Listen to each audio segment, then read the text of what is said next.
पवन में खुशियाँ बरसे झूमे डाली डाली है। मन पवन में खुशियाँ बरसे झूमे डाली डाली है। चेहरों पर है रौनके सबका मन हर्षाया है। चेहरों पर है रौनके सबका मन हर्षाया है। धन्यवाद प्रभु आपका ये प्यार भरा दिन लाया है। धन्यवाद प्रभु आपका ये प्यार भरा दिन लाया है। हम सबको आज का ये शुभ अवसर दिखलाया है। हम सबको आज का ये शुभ अवसर दिखलाया है। गुरुदेव जय गुरुदेव।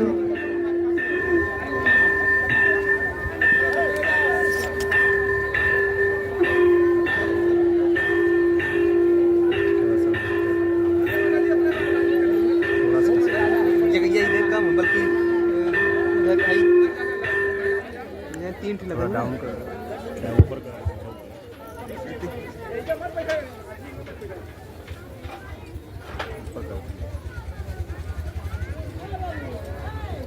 स्टेशन ऊपर नहीं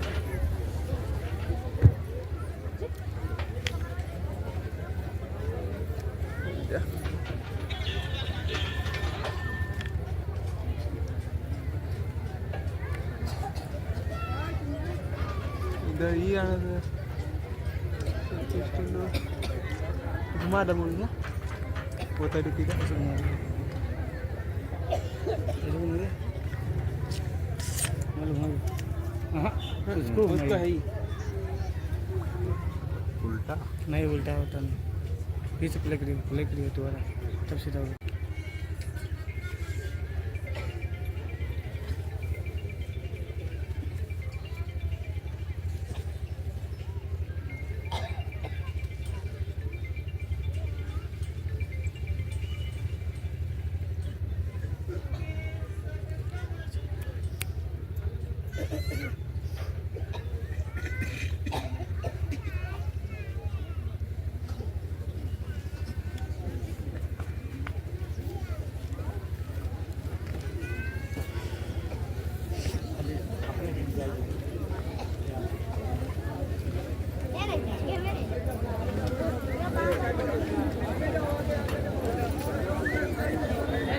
राजीव भैया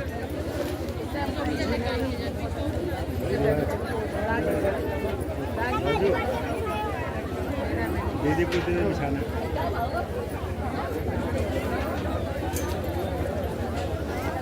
ऊपर दोनों ऑन करी दोनों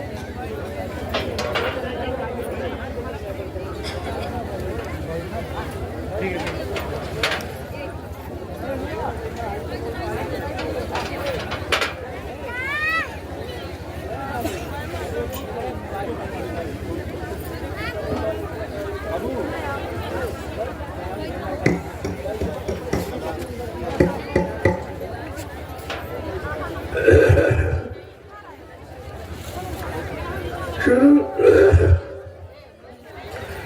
चलो चलो जल्दी चलो।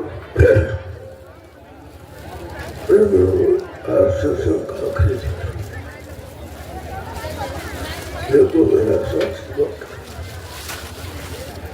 फिर भी मैं अपने वचन का पालन करता हूँ और आप सबको चाहिए अपने गुरु के मूल वचनों का पालन करो।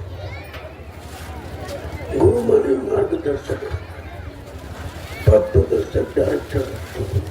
गुरु कोई आरमास पूछने का नाम नहीं है, कोई जात बिरादरी का नाम गुरु नहीं है, कोई छोटे बड़े गरीब अमीर का नाम नहीं, कोई दाढ़ी पे लाल पीला कपड़ा पहने गुरु। दो माने अंधकार, दो माने प्रकाश। जो अंधकार से प्रकाश की तरफ, अधर्म से धर्म की तरफ, पाप से पुण्य की तरफ, झूठ से सच की तरफ, दुख से सुख की तरफ हमें ले जाके खड़ा करते। ऐसी शक्ति को मृत्यु गुरु कहते। लेकिन गुरु की महिमा आज लोग भूल रहे। गुरु का अर्थ को जोर लगा रहे। विश्व गुरु हो भारत देश, ये गुरु जिसने देश को आजाद किया वो गुरु है, जिसने हम सबको गुलामी के जंजीरों से अलग किया और दास्ता से मुक्त किया वो गुरु है। आज उसी गुरु की तो जय जयकार है और उसी गुरु की आवश्यकता है। जब तक वो गुरु नहीं सामने तब तक कुछ होने वाला नहीं है। कितना तुम जोर लगा लो, जोर लगा ले अहले जमाने, कब तक जोर लगाएगा जग में जय गुरुदेव का झंडा लहर लहर लहराएगा। ये उस गुरु का झंडा क्या है? अपना अधिकार, अपनी स्वतंत्रता, आजादी, अपना हक और अपना कानून। जब तक ये नहीं होगा ये भारत देश को कोई खुशहाल नहीं कर सकता। यही बात तो समझने की है। ये 72 साल की आजादी ने आपको क्या दिया? क्या आजादी इसीलिए की? क्या शहीदों ने कुर्बानी इसीलिए की कि स्वार्थी लोग आ जाए अपने स्वार्थ लोग लालच में सारी भारत की जनता को ठग ले, लूट ले, परिमित कर दे? क्या इसके लिए आजादी हुई? ये समझना है। जब तक आप समझोगे नहीं तो आपकी दुख मुसीबत कोई दूर नहीं कर सकता। वो तो समझना पड़ेगा। आज नहीं तो कल, ऐसे नहीं मानोगे तो कुदरत बनाएगी आपको। अभी तो महात्मा समझा रहे। महात्मा का मतलब समझते कोई दाढ़ी बाल नहीं होता, महान आत्मा जो सबके सारी आत्माओं का कल्याण कर सकती है या करना जानती है या कर देगी, उसे महात्मा। अभी लोगों ने महात्मा नहीं समझा, अभी लोगों ने संत को नहीं समझा, अभी लोगों ने गुरु को नहीं समझा, अभी लोगों ने सदगुरु को नहीं समझा, अभी शहीदों को नहीं समझा। शहीदी का मतलब क्या है, शहीदी इनकलाब क्या है, ये सब जानना है। धीरे धीरे मैं सब बताऊंगा, अच्छा नहीं है बताने के लिए आया हूँ और बताता रहूंगा। और जो बताना लोग सुनना पसंद नहीं करेंगे तो मुँह में जाऊंगा। उसके बाद ये जात गुजरात के हाथ पर चला जाए, फिर तुम इसमें बचने वाले नहीं। चाहे राजा प्रजा कोई, मैं तो सबके लिए कहता हूँ। हमारा किसी से कोई बैरभाव नहीं है और हमारा किसी से कोई राजद्वेष नहीं है। जो देश के लिए आया, परम भारत के कारण साधु धरा शरीर, जो परमार समाज देश धर्म आया है, वो सबका और उस सबको अपना मानता है। अगर सबको न मानता होता तो किसी गुफा के अंदर में छिप के बैठ जाता, तुम्हारे सम्मुख क्यों आता, तुम्हें सही सच्चे रास्ते पर चलने की प्रेरणा क्यों देता? यह तो आपको समझना चाहिए। अब वो छिपने वाला समय नहीं। जो लोग छिप गए, कर्जा गुफाओं में चले गए, उन्होंने क्या दिया? न अपना भला किया, न लोगों का भला कर पाए। भलाई इसमें नहीं है। भलाई है कि जनहित का कार्य करो और जनहित के कार्य में लोगों को लगाओ, उनको ऐसा प्रेरित करो, ऐसी प्रेरणा भरो कि सबके अंदर जन जन प्रेम जाग जाए। आज प्रेम खत्म है, आज तो लड़ाई झगड़ा सामने आप देख रहे हो। पिता पुत्र में लड़ाई झगड़ा, भाई भाई में लड़ाई झगड़ा, पति पत्नी में लड़ाई झगड़े, राजा रैयत में लड़ाई झगड़ा, गुरु शिष्य में लड़ाई झगड़ा। फिर बचा क्या? कुछ बचा आपके हाथ? लेकिन समझ नहीं। अगर समझ होती, इस नाम समझी में आप उलझ नहीं जाते।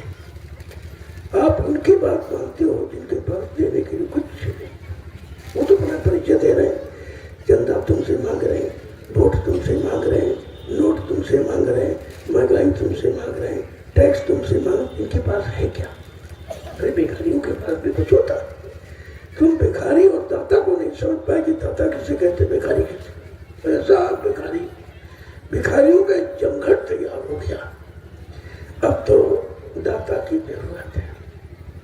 दाता दयालु, जो सब पर दया करने आया और सफर तय करने के लिए कितनी कुर्बानी दी है, लेकिन लोग कुर्बानी का अर्थ नहीं जानते, न इनको बताया गया, क्योंकि कुर्बानी इतनी आसान नहीं है।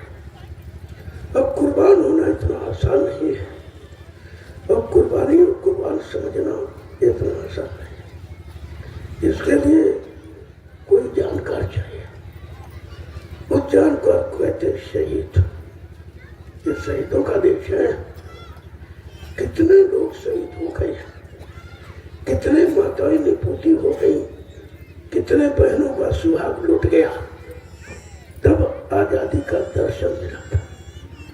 लेकिन बड़े अफसोस के साथ कहना पड़ता है कि आज आजादी पूर्णतया बर्बादी में बदल चुकी है। अब आप उससे उम्मीद क्या रखते? ये बर्बाद करने वाले जो आवाज की आवाज लगाते हैं, बर्बाद देश को कर दिया।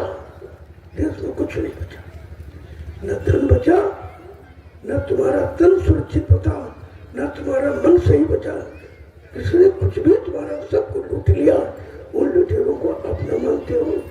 परमात्मा तुम्हें कब बुद्धि देगा, कब ज्ञान देगा, कब तुम जानोगे, मानोगे, पहचानोगे अपने को।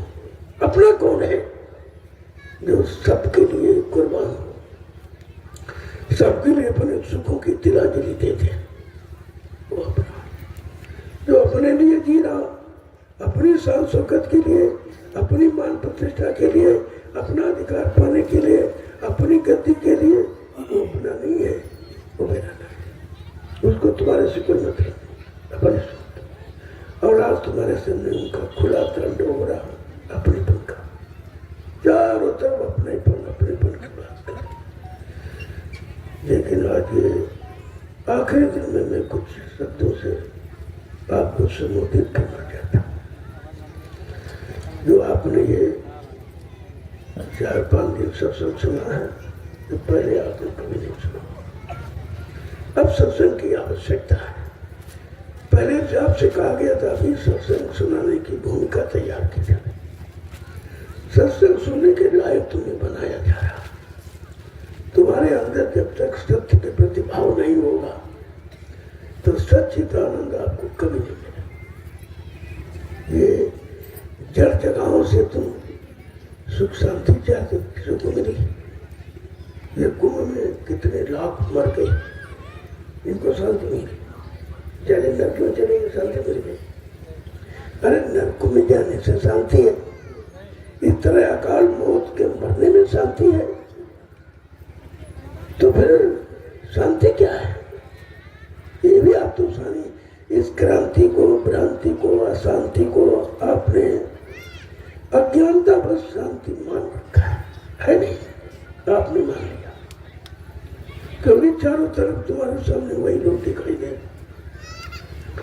जब लंबे समय तक माहौल ऐसा ही दिखाई दे तो लोग उसी को सत्य मान लेते। लंबे समय तक आप बुराइयों में फंस जाए तो बुराई को सत्य मान लेते। गंदे खान पान में आप लंबे समय से फंस गए, उसी को अच्छा मानकर सब लोग अपनाने लगे। ये क्या है? ना समझिए। अब किसी समझदार की जरूरत है, जिसने सबको समझा हो और अपने आप को भी समझा हो, वो समझा सकता है। समझना इसे ना समझ कर भी समझे तो क्या? ये समझदार समझाएगा। समझा के समझा दिया, ना समझो तो नादानी है। जिंदगी और कुछ भी सिर्फ पुल्ला पानी है। कितनी बड़ी बात है तुमने कहा। ये संतों की महिमा है। संत का नाम कोई इतना सहज अक्षरों वाला नहीं है। जैसे आप सब लोग नाम संतराम लिख दिया, संतराम लिख दिया, ये सब नाम की अवहेलना है। यथा नाम तथा गुणा, जैसा नाम वैसा गुण होता, लेकिन गुणों का तो ज्ञान है नहीं। जब सब अवगुणों की डेरी लगा खड़ी कर दी गई, सब अवगुण ही अवगुण है और अवगुणों को मान्यता दी गई और जो अवगुणी है उसकी पूजा हो रही। तो ये बताओ तुम सत्य की पहचान कब करोगे? कितना समय निकल गया? बाबा जी ने 10 जुलाई 1952 से यह संदेश जारी किया था, लेकिन दूसरे लोगों ने समझा। जो शरण में गए वो भी नहीं समझ पाए, जो दूर खड़े तो उनकी तो कोई बात नहीं, उनको माफी भी हो जाएगी।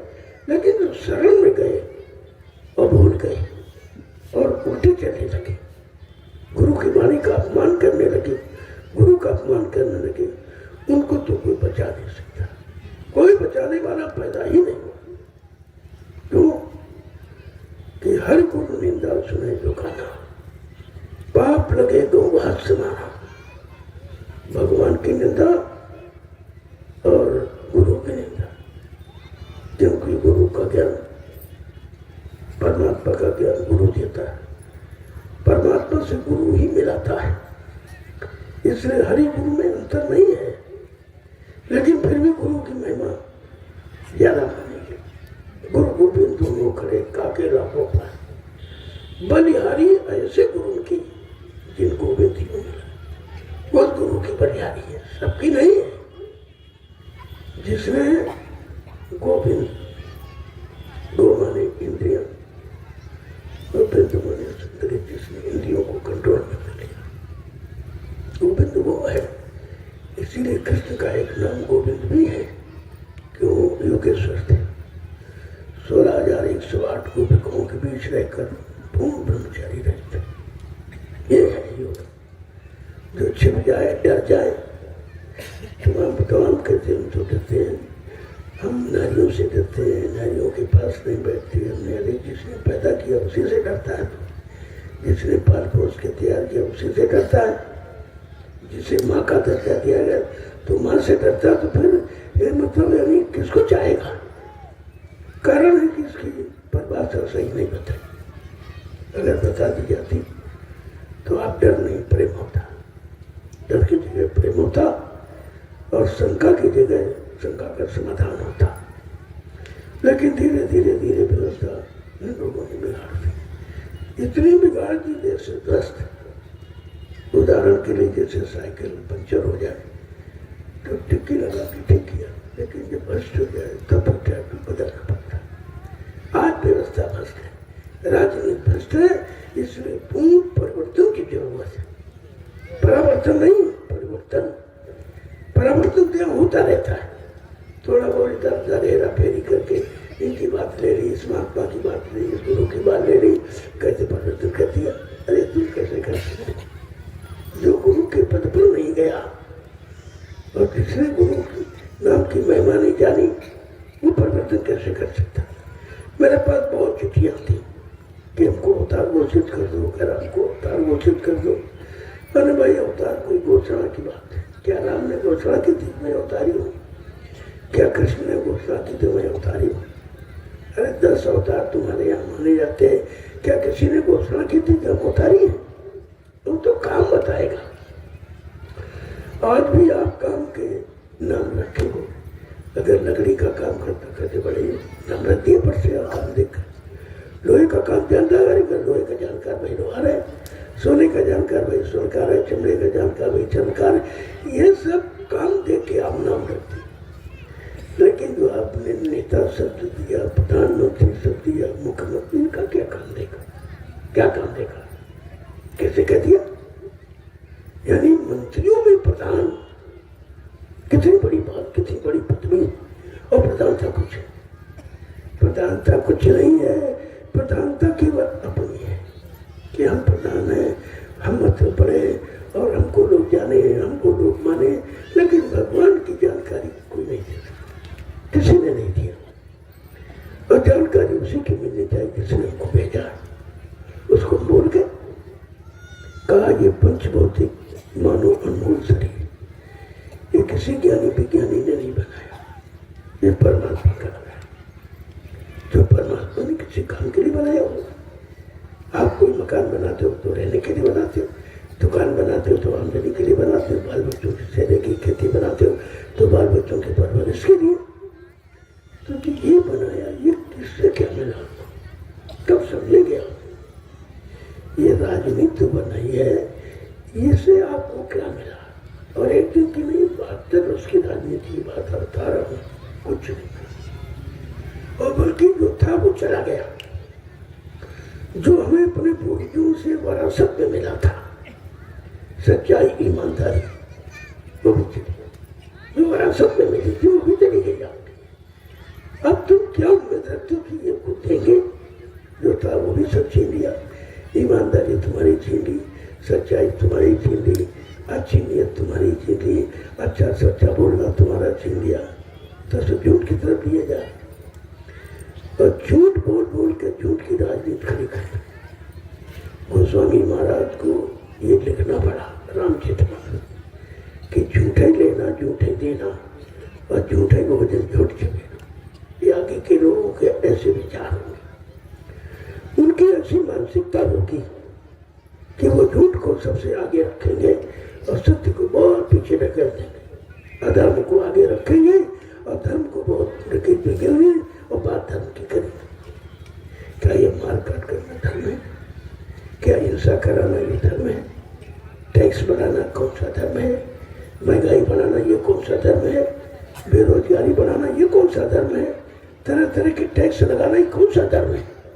कम से कम अरे सच्चाई, धर्म की सच्चाई तो जानो। तो हमको आज कहना पड़ा है। वैसे मैं इसके पहले इशारा ही करता था, लेकिन हमने देखा कि सारा तो समझदार के लिए था। जहाँ ना समझदार हूँ सब, वो इशारा क्या करेगा? तब हमको आज खुल के कहना पड़ा कि अब तुम्हारी भलाई नहीं,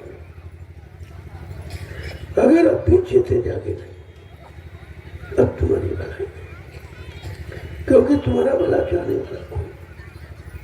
जब राजा के अंदर अपने भले क्या भाव बन जाए कि मेरा भला हो, मेरा कल्याण हो, मेरा पद बना रहे, मेरा सम्मान होता रहे, मुझे भोगों का सामान मिलता रहे, तो जब ऐसी भावना जाग गई है तो ऐसे राजा से ये प्रजा क्या उम्मीद करती है? मिलेगा? और एक बार देखा, दो बार देखा, तीन बार त्रिवाचक तुम्हारे यहाँ मशहूर। त्रिवाचा अगर 3 बार कोई व्यक्ति कहते तो उसे सत्य मान लिया जाए, और तुम्हारे यहाँ 3 बार हो गया, क्या निकला? क्या मिला? वो तो उनकी कहने की आदत बन गई है। महंगाई दूर करेंगे, गरीबी दूर करेंगे, बेरोजगारी दूर करेंगे, ये करेंगे, वो करेंगे। वो कहते करेंगे, किया नहीं है, करेंगे। ये कहते कब करेंगे? वही कौन सी तारीख निश्चित? कोई तारीख, कोई घड़ी आपने निश्चित की है? 1 पंचवर्षी बीत गई, 2 पंचवर्षी बीत गई, तीसरी भी बीतने जा रही है, और करोगे कब? अब तो तुम्हारा जीवन भी खत्म होने वाला, ये भूल गए। ये झूठे वादे करते करते आप उस मौत के कगार पर खड़े हो, और फिर भी झूठ नहीं बोल रहे, फिर भी शपथ कसमें खा रहे हो। ये भारत देश धार्मिक देश है। धार्मिक परंपरा में कसम का बड़ा महत्व माना जाता है। ये जो कसम खाएगा वो पूरा करेगा, वो पूरा करेगा। ये लोग तो ईश्वर की शपथ करते हैं। जब शपथ ग्रहण समारोह होता है, सुनते नहीं हो? समझे सब ईश्वर को साक्षी करके मैं ये करूंगा, मैं ये करूंगा, मैं ये करूंगा। नहीं, तुमको भगवान का भी डर, जिसको भगवान का डर नहीं हो तुम इंसानों से डरेगा? उसने तो समझ लिया ये तो हमारी भाषा है, ये तो हम कहते रहेंगे ऐसे और अपना काम करते रहेंगे। तुम्हें समझना हो तो समझ लो, और तुम्हें नहीं समझ पा रहे। क्या उम्मीद आप अब कर रहे हो? देखो, उम्मीद की भी सीमा समाप्त कर। हर चीज की एक सीमा होती है, लेकिन आज सारी सीमाएं समाप्त हो चुकी। सत्य की, न्याय की, सुरक्षा की, रोजी रोटी की, महंगाई की, गरीबी की, टैक्सों की बर्बाद, सारी सीमाएं, व्यभिचार, कुचार, हिंसा, हत्याएं सब खत्म हुई। सारी सीमा टूट गई। जब सीमा टूट जाती तब कुदरत नंगा नाच करती है। बाबा जी ने कितने पहले आपसे कितनी बार इशारा सत्संगों में किया। कभी महात्मा समझा रहे हैं, समझ लो, मना रहे हैं, मान लो। तुम्हारे दुख तकलीफों को दूर करने की भूमिका योजना बना रहे हैं, उसको समझ लो। अगर तुम उनकी बात को न माना, उन पर विश्वास न किया, तो पीछे कुदरत खड़ी है, अपने एक डंडे थप्पड़ से 20 करोड़ों का वारा सेकंडों में कर देगी। सेकंडों में उसको समय नहीं लगेगा। तो कुदरत वो समय नहीं लगता, वो समय दिया है उसने इसके महात्माओं के संकेत पर। कहा महात्मा जब तक जीव पर हस्त रखे रहेंगे तब तक मैं कुछ नहीं करूंगा। और जिस दिन उन्होंने अपना भारत तुम्हारे सिर से हटा लिया तो प्रलय हो गया। अब चारों तरफ प्रलय की आवाजें कितने समय से आ रही, तुम तो फिर भी नहीं चेत रहे हो। इतनी आवाजें प्रलय, कहीं जल प्रलय, कहीं अग्नि प्रलय, कहीं वायु प्रलय, ये सब देख ही नहीं आप। और कितने कितने लोग जा रहे हैं, क्या ये कभी वापस आ सकेगा? अकाल मौत में मरने वाला व्यक्ति पुनः जीवन दान नहीं पाता, क्यों? परिस्थिति में चला जाए।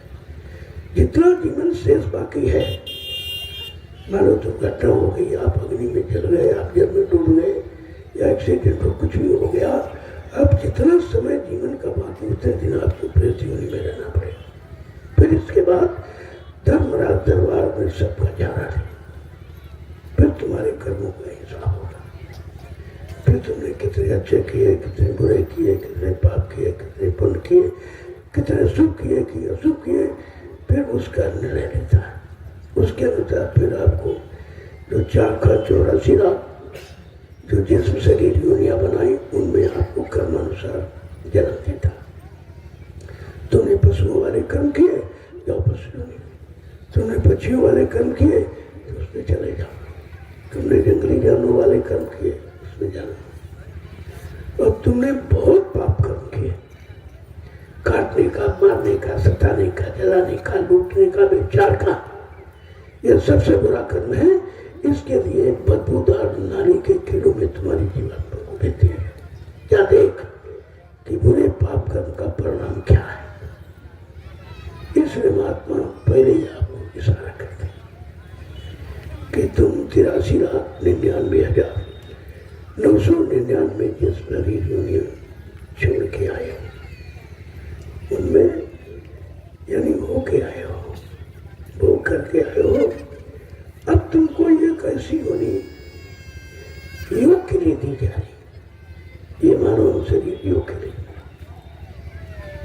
लेकिन काल ने बड़ी चालाकी की कि कहा अरे भाई उन्होंने तो योग के लिए दे दी, अगर ये भोग नहीं करेगा हमारे यहाँ रहेगा नहीं। तो फट से उसने 2 विधाएं बना दी, उनमें 2 भाग थे, एक नर एक मादा, एक स्त्री एक पुरुष। लेकिन महात्मा कहते नहीं, उसने बना दिया है, लेकिन तुम्हारा जो असली जीवात्मा है वो चाहे स्त्री तन में चाहे पुरुष तन में, उसमें कोई अंतर नहीं। और काम जीवात्मा का होना है। इसलिए संतों के यहाँ स्त्री पुरुष नहीं होता, वो स्त्री पुरुष नहीं है। उनके यहाँ छोटा बड़ा नहीं, गरीब अमीर नहीं, पढ़ा लिखा अनपढ़ नहीं, हिंदू है मुसलमान नहीं, ये कुछ नहीं। उनके यहाँ केवल एक इंसान ही, एक इंसान, एक जीवात्मा सूरत रूप। वैसे तो जीवात्मा स्त्री है। अगर इस नाते सोचो तो सारी सृष्टि में स्त्रियां ही, पुरुष ही नहीं, क्योंकि सब में जीवात्मा है। जीवात्मा के नाते सब स्त्रियां ही हैं, लेकिन जीवात्मा का परम पति सत्पुरुष केवल वो पुरुष है। सिर्फ उसको कहा सत्पुरुष, केवल सत्पुरुष पुरुष है, बाकी सब स्त्री। देखो कितनी बड़ी महिमा इस सृष्टि की बना करके अवकाल माया ने वर्णित किया, क्योंकि उसने तपस्या करके मांगा था नहीं। अब वो कहते हमसे गलती हो गई, देने वाला कह रहा कि भूल हो गई, जो हमने मस्त कर दिया कि जाओ ऐसा ही होगा। अब वो मनमानी करने लगा। जब मनमानी कर रहे तब उनको चिंता हो गई, मैंने बड़ा गलत किया, भूल की। मैंने दया में, दया दुख का कारण तभी माना जाता है कि दया तो दुख का कारण बन गया कि हमने दया की, जाओ तुमने तपस्या की है और जीवात्माओं का भंडार ले जाओ। लेकिन अब उसने क्या किया, हमारे भंडार को फंसाने लगा। किसमें? कर्मों के विधान में। पहले कर्म विधान नहीं था। जो हमारी आपकी जीवात्मा सत्यम मंडल पर आई थी, कोई कर्मों का विधान नहीं। तो अपना आती थी जाती थी। उसने देखा रे इसमें तो हमारा कोई अधिकार नहीं है, हमारी तपस्या करने का मतलब क्या, हमको वरदान लेने का मतलब क्या कि तू स्वप्न इच्छा से आती जाती। तो फट से उसने विधान बना दिया। विधान का मतलब रोकना, रोकने के तरीकों को विधान कहते हैं। उसने विधान बना दिया, एक अच्छा एक बुरा, एक पाप एक पुण्य, एक शुभ और अशुभ। जब विधान बन गया तो आपने सोचा जरा करके देखे। तो कभी आपने अच्छा किया, कभी बुरा किया, कभी पाप किया, कभी पुण्य किया, कभी शुभ किया, कभी अशुभ किया। अब आप उसी शुभ अशुभ पाप पुण्य कर्म करने से आप फंस गए। यह है उसके फंसाने का तरीका। और सबने किया, कोई बाकी नहीं। जब रामकृष्ण नहीं बच पाए शरीर लेके, वो भी फंस गए, उनको भी कर्म फांस दिया, उनके उनसे भी हत्या करा के उनको भी पृथ्वी ने भेज दिया। यद्यप काल शक्ति थी, काल नहीं थे, काल शक्ति के द्वारा भेजे गए थे। काल नगरी में आए तो उन्हें काल शक्ति मान लिया गया। काल तो वो तो काल देश अलग है, महाकाल देश अलग है, ये सब अलग अलग है। लेकिन कहने का मतलब यह है कि हम फंस कैसे गए। अब हम सब लोग अपने निकलने के बाद कि हम सब निकलेंगे, फंस तो गए, और जितने आए सब फंस गए, फिर निकालेगा कौन। ऋषि मुनि आए वो भी फंस गए, योगी योगेश्वर आए वो भी फंस गए, अवतारी शक्तियां आए वो भी फंस गई, ज्ञानी विज्ञानी वो भी फंस गए। तो इन्हीं से आप उम्मीद करते हो ये बेचारे खुशी खुशी तुम्हें कौन निकाले। तुम्हें जो निकला खड़ा हो वो निकाले, जिसने अपने आप को इन भोगों से अलग कर दिया। तिलांजलि इसके आगे कहा कि काम करो तो लोभ मोह छोड़ भागे मैदान, ये उसके आगे टिक नहीं। और यही फंसाने वाले हैं, इन्हीं में सारी सटी पटी, कोई काम में फंसी, कोई क्रोध में फंसी, कोई लोभ। काम ने तो सबको फंसाया और क्रोध ने सबको नष्ट किया, और लोभ में मोह में भी आप आसक्ति में उलझ गए। ये सब फंसने का कारण है। आज चतुर दाता दयालु को आना क्यों पड़ा? अगर सब न फंसे होते, जित पाए जीवात्माएं स्वेच्छा से घर आती जाती होती तो उनको आने की क्या जरूरत थी?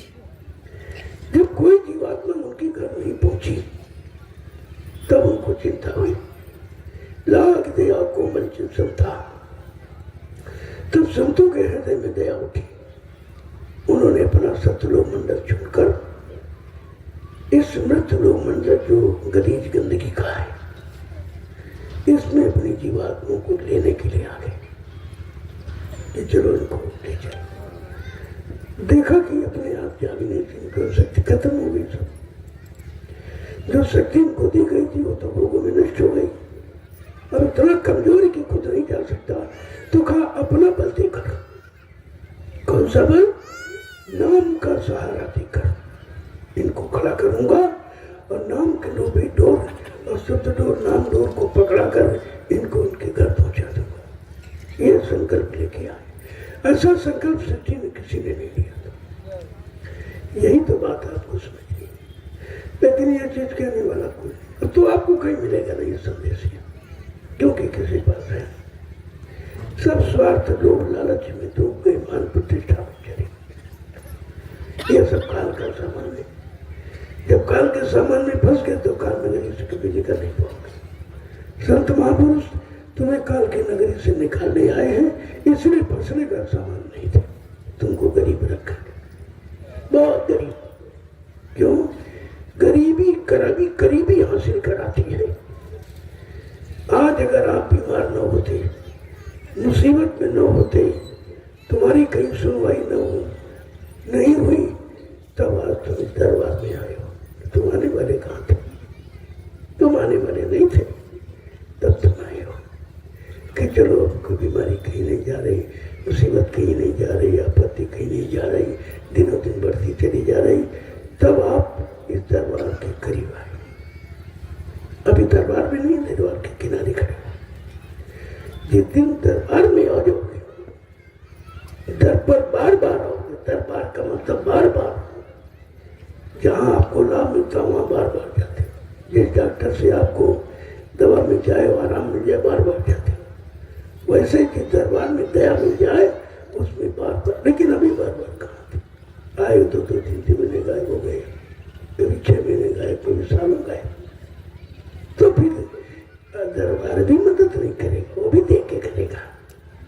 ये दरबार का है कि भगोड़ा है, ये स्वार्थी है कि परमार्थी है, ये अपनी जीवात्मा के कल्याण के लिए आया है कि अपने लोभ लालच को सिद्ध करने के लिए आया। ऐसे महात्मा अब उदय नहीं करते। एक बार करते तभी तो सब जीवात्मा फंस गई, तो कहते नहीं नहीं अब उदय नहीं, अब तो दया देख के दया करेंगे, लेकिन देख के करेंगे जब तुमको दया का पात्र बनाएंगे कि दया तुम्हारी में रूप पाएगी करेंगे। वो भी आपके सामने नजारा है। 45 करोड़ जीवों को मथुरा में दया का पात्र बनाया गया और एक भी नहीं ठहरा। तब बताइए किसको पात्र माना जाए? कौन पात्र से पात्र है? इसलिए अब वो छटनी हो रही है कि पात्र कौन को पात्र कौन है। दया अगर रख दिया तो तुम बर्दाश्त भी नहीं कर सकते, कभी छोड़ के बाहर जाओगे। अगर पूरी दया कर दिया तो टूट जाएगा दिल तुम्हारा, क्योंकि दया के सिवा दया उनको तुम्हारे अंदर रहने नहीं देगी। न काम रहेगा, न क्रोध रहेगा, न लोभ में मोह रहेगा, न अहंकार रहेगा, केवल दया ही रहेगी। अब तुम बगैर इसकी जी नहीं सकते। तुम्हारी आदत में, ये आदत में तुम्हारे सब आ गया। काम है, क्रोध है, लोभ है, बगैर इसके तुम रह नहीं सकते। तुमने अपनी आदत बिगाड़ दी। अब वो बिगड़ी आदत जैसे शराब पी के जब नाली में गिरता तो कहते रहे बड़े खराब, अब नहीं पीऊंगा। लेकिन जैसे समय आया तो वो शराब मजबूर करती थी। आदत ही तो मजबूर करती है, शराब नहीं बुलाती, ठेका नहीं बुलाता, शराब बेचने वाला नहीं बुलाता। तुम्हारी आदत तुमको पकड़ के खुद ले जाती। ऐसे संत महापुरुष आपकी आदत बता रहे। यही आदत अगर इबादत में लग जाए तो फिर तुम्हारा जीवन ही सुधर जाए। वो इबादत में लगाना चाहते और तुम उसी तरफ भग रहे हो जहाँ इबादत है नहीं। केवल बुरी आदत है, बुरा खान पान है, बुरी भावना है, बुरी सोच है, उसी तरफ आ गया तो प्रेमियों समय बहुत थोड़ा रह गया। अब परिवर्तन का समय ज्यादा।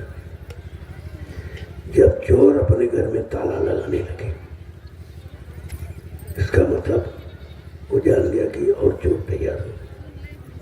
ये चोर क्यों लगाए अपने को? तो चोर तो नहीं अकेले हो, कोई आई नहीं, तब क्यों ताला लगाएगा? लेकिन चोर भी अपने घर में अगर ताला लगाने लगे तो समझ लो कि परिवर्तन बिल्कुल कगार पर है। बुराई करने वाला बुराइयों से ऊब जाए, वो भी अच्छाई की तलाश कर रहा, तो परिवर्तन तो निश्चित है। अब ये सब स्थितियां आपके सामने हैं, लेकिन आप ये निर्णय नहीं ले पा रहे हो इन स्थितियों परिस्थितियों का समाधान कहाँ होगा। और तुमने जहां जहां समाधान का विचार बनाया वहां तो आपका समाधान हुआ नहीं। राजनीतिक लोगों में समाधान का विचार बनाया, समाधान हुआ और बढ़ गया। बीमारियां बढ़ गई, परेशानी बढ़ गई, लड़ाई झगड़े बढ़ गए, तो सब बढ़ता चला जा रहा। क्या यही समाधान है? ये घटना समाधान है कि बढ़ना का समाधान? इतनी बात आप नहीं सुने। जैसे वैद्य थे तब घटाते थे और डॉक्टर क्या करता? बढ़ाता है, फिर घटाता, फिर बढ़ाता, फिर घटाता। ये ठीक नहीं करेगा। ठीक कर देगा उसकी दुकानें खत्म, कौन आएगा? घटाने बढ़ाने में उसका व्यापार चल रहा है। इसी तरह ये नेता समाज ये घटाने बढ़ाने चक्कर कभी ये थोड़ी महंगाई बढ़ा दी ज्यादा, थोड़ी सी कम कर दी, तुमको सुधा कम हो गई कम। अरे सुने तो नहीं, पहले ही इतना ज्यादा बढ़ा दिया कि कम हम कुछ नहीं। ये तो तुमको भ्रमित करने के लिए ऐसा कर रहा। पहले उसने 10% बढ़ा दिया और फिर 1% माफ कर दिया। तुम कह रहे माफ हो गया, माफ हो गया। क्या माफ हो गया? अभी तो 9% बढ़ा हुआ। तो ये काम आप कब जानोगे? अपनी बुद्धि को किस तरह आप विकसित करोगे? का बुद्धि में विवेक ज्ञान कब लाओगे? सूझबूझ निरपराध कहीं नहीं, क्योंकि उसमें है नहीं। होता तो मिलता। तो सब संतों ने क्या कहा? अरे भाई मान लीजिए कंडोरी क्या कहते, कस्तूरी कुंडल बसे, मृग ढूंढे बनवाए। कस्तूरी उसके नाभि में है और सुगंध उसको लगती तो कहीं कहीं सुगंध आ रही, कहीं से आ रही। अब उसको बेचारे ज्ञान नहीं हमारे से आ रही, तो हमारे में है। तो बेचारा भागता फूलता, चक्कर मारता, चक्कर जैसे सुगंध मिली, फिर चक्कर मारता, फिर दौड़ता, दौड़ते दौड़ते अपने जीवन नष्ट कर देता है और सुगंधी का पता नहीं लग पाता। ऐसे तुमने आज सुरक्षा रोजी रोटी पाने के लिए रोज दौड़ते चौकड़ी मारते हो, कहीं हुआ? अरे भाई एक बार न देता, 2 बार न देता, कितने बार हो गया कहते कहते अभी तो कुछ नहीं हुआ। कब करेंगे इनसे पूछो। अरे भाई तुमने काम करने की तारीख कब निश्चित की?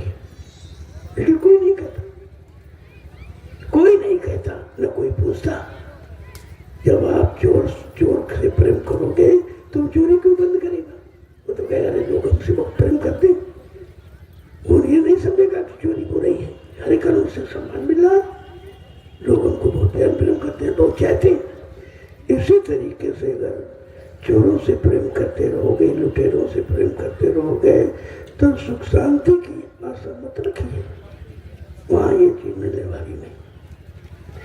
इसको केवल संत महात्मा इशारा करके कहते हैं, कोई नहीं कहता। आज भी धरती मंडल पर इतने शंकराचार्य बैठे, वो भी नहीं बैठे, वो भी मौन हो गए। वो भी भीष्म पितामह की तरह मृत्यु दंड पाने के अधिकारी हैं। नहीं माफ होगा, क्योंकि तुमको सत्य कहने के लिए रखा गया था। जगत गुरु, अब तुम शरीर के गुरु भी नहीं बन पाए। अपने शरीर के गुरु माने जानकार नहीं बन पाए, अपनी आत्मा के जानकार नहीं बन पाए, अपनी मन बुद्धि चित्त के जानकार नहीं बन पाए, अपने गंदे अवगुण गंदे खान पान के जानकार नहीं बन पाए। तो जानकारी दोगे क्या जगह? इसलिए ये बात बड़ी समझने की है। अब ये समझने का अंतिम दौर है, अंतिम दौर है। नहीं समझोगे तो फिर 84 जाओ, फिर ये मानो शरीर जिसमें समझा जाता है ये आपको नहीं मिलेगा, जिसमें आप कल्याण किया जाता है शरीर नहीं मिलेगा आपको। और किस शरीर से आप आत्मा का कल्याण नहीं कर सकते? आत्मा तो सब में, हाथी में, घोड़े में, गधे में, सुअर में, ऊंट में, सब में। लेकिन उन शरीरों में आत्मा को अधिकार नहीं है तुम परमात्मा से। क्यों? ऐसा क्यों? क्योंकि कोई शरीर एक तत्व का, कोई 2 तत्व का, कोई 3 तत्व का, कोई 4 तत्व का। लेकिन ये मानव पंचभौतिक शरीर 5 तत्वों से बना है। लिख के बताया कि क्षति जल पावक गगन समीरा, 5 तत्व या रचित शरीर, 5 अनमोल तत्व हैं जो कभी मोल नहीं खरीदे जाते। ये कुदरत ने आपको मानो मोल मंदिर को सुरक्षित रखने के लिए 5 तत्वों से इसको मजबूत बनाया। लेकिन आज तत्व का ज्ञान, बीमारी का ज्ञान है लेकिन तत्व का ज्ञान नहीं है। बीमारी के लक्षणों का ज्ञान है, कारण का पता नहीं है, और बगैर कारण के निवारण होगा नहीं। इसीलिए कोई बीमारी नहीं जाती, कोई नहीं जाती और न जा सकती है। जब तक कारण का जानकार नहीं होगा तो फिर वो आपका निवारण नहीं कर सकता, किसी भी परेशानी का निवारण नहीं कर सकता, और तभी नहीं हो रहा। डॉक्टरों की एकदम बाढ़ आ गई, वैद्य इतने नहीं थे। लेकिन वैद्यों के अंदर कारण का ज्ञान इसलिए बीमारियों का निवारण करते थे। इनको कारण का ज्ञान नहीं, लक्षणों का ज्ञान। लक्षण कब होते हैं? जब शरीर बिगड़ जाता है।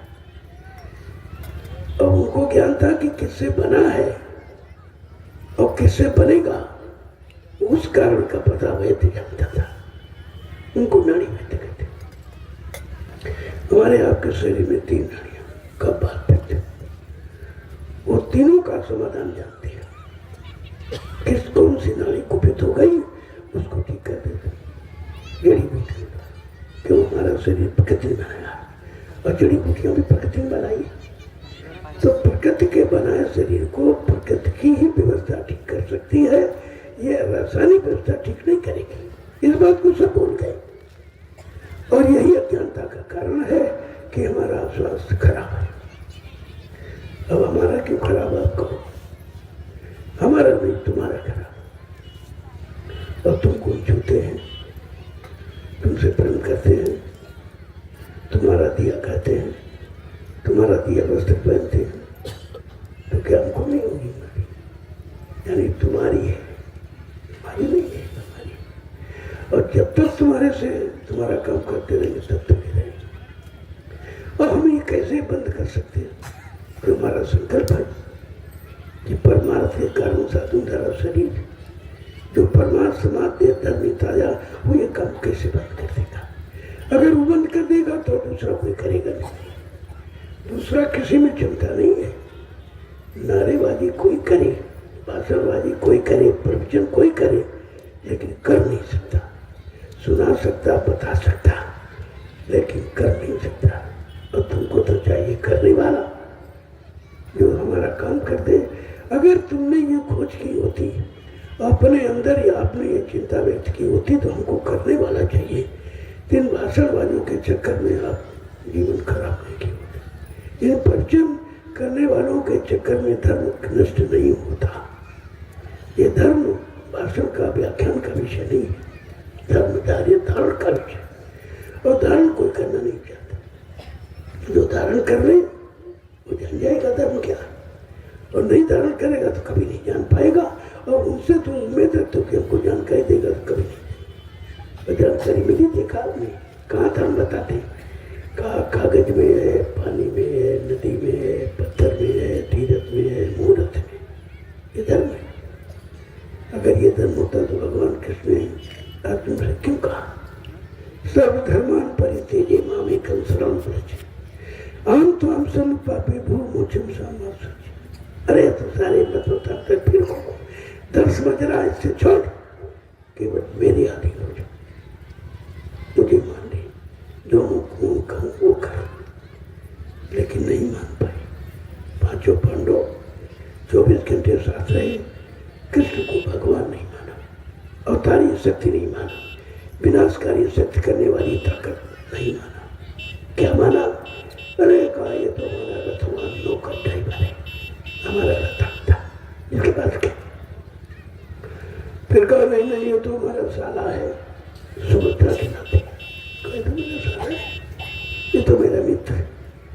ये तो माना, लेकिन ईश्वर नहीं माना, भगवान नहीं माना। तो 5 पांडव नरक चले, नरक गए 5।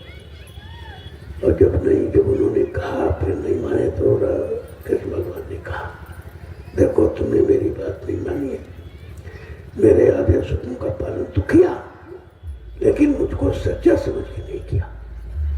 इसलिए तुमने जो इंसानों की हत्या की है, ये हत्या हम माफ नहीं कर सकते, मुझको अधिकार नहीं है, लिहाजा तुम नरक में चले। जब वो नरक में चलेंगे तो कौन बचेगा? ये भी गुमराह करके रखा गया है।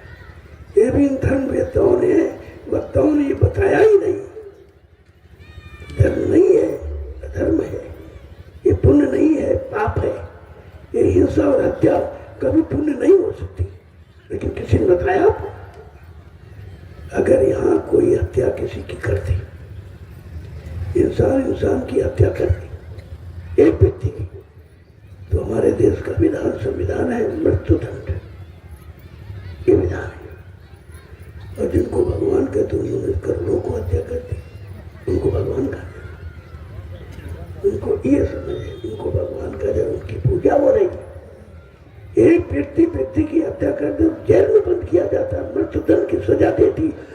जिसने करोड़ों को मारा उसकी आज पूजा होती।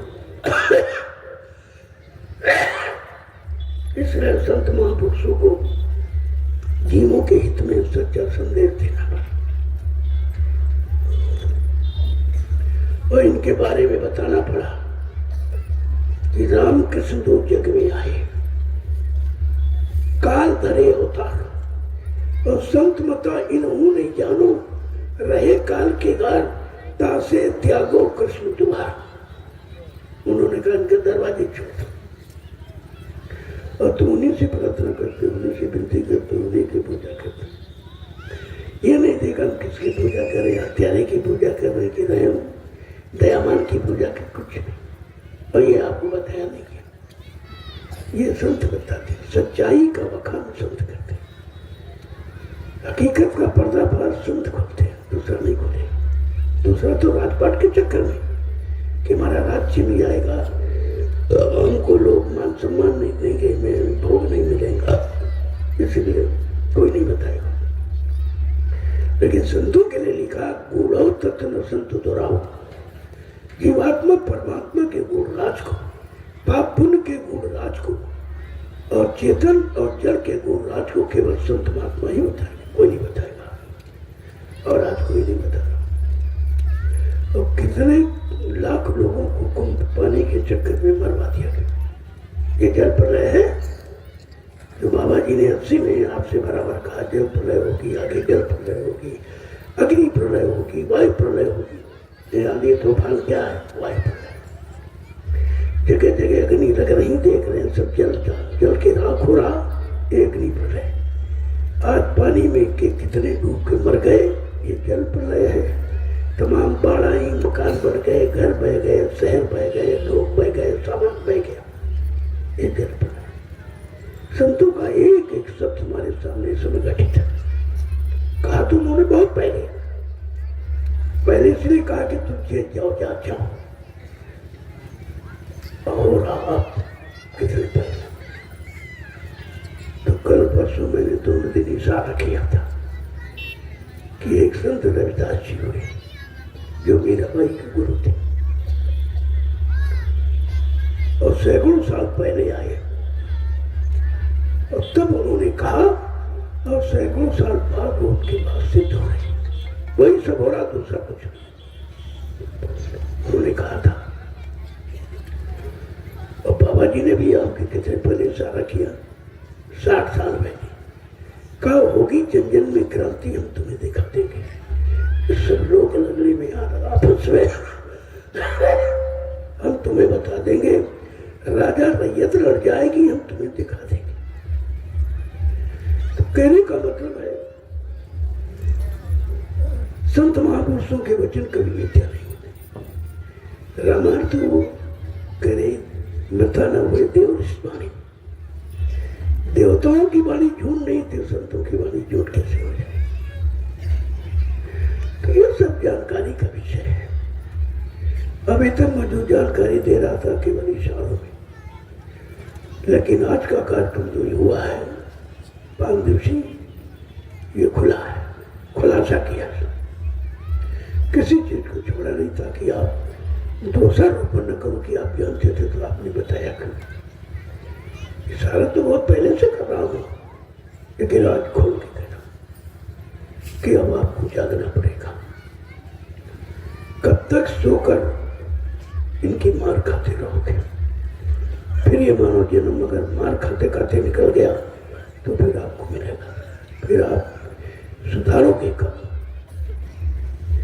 और फिर 4,84 लाख नरकों की उन्हीं से छुटकारा पाना तो बड़ा मुश्किल है अगर मानव शरीर में नहीं जागे। यही शरीर 4,84 लाख नरकों योनियों से छुटकारा दिलाने वाला, और इसमें सब सो रहे, राजा भी सो रहा, प्रजा भी सो रहे, धर्मी सो रहा, कर्मी सो रहा, सब सो रहे, किसी को जाग नहीं, क्योंकि संतों की बात कोई सुनता ही नहीं।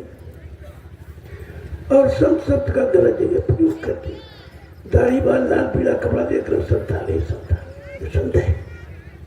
अरे एक संत सारी सृष्टि को बदल देता, ये कितने संत हैं उन्होंने देखा आपने, तो उन्होंने परिचय भी दिया, ये संत नहीं है, अखाड़ा माने युद्ध स्थल, लड़ाई करने के स्थान को अखाड़ा कहते हैं।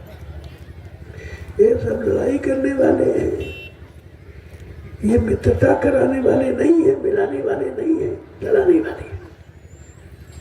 और लड़ाई काया की थी? कुंभ में जो लोग गए होंगे देखा होगा, लड़ाई थी नहाने की, हम पहले नहाए, हम पहले नहाए, उसे तबाह मर गई। देखिए, ये है जड़ता की ममता। अरे तुम बाद में बना लेते हो, पानी तो कोई चला नहीं जाए। और तुम पहले नहाते, को लगने वाला भीड़ होगी तो तुम पहले जाके नहाते, पानी तो वही है। लेकिन नहीं, पानी में भी अंतर बताते।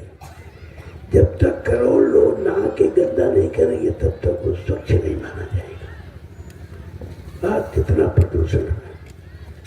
जो राजा कहता था हम गंगा का प्रदूषण दूर करेंगे, यमुना का दूर करें, सारी नदियों का, आज उसी ने संगम में प्रदूषण इतना इकट्ठा कर दिया है कि कितनी जनहानि होगी।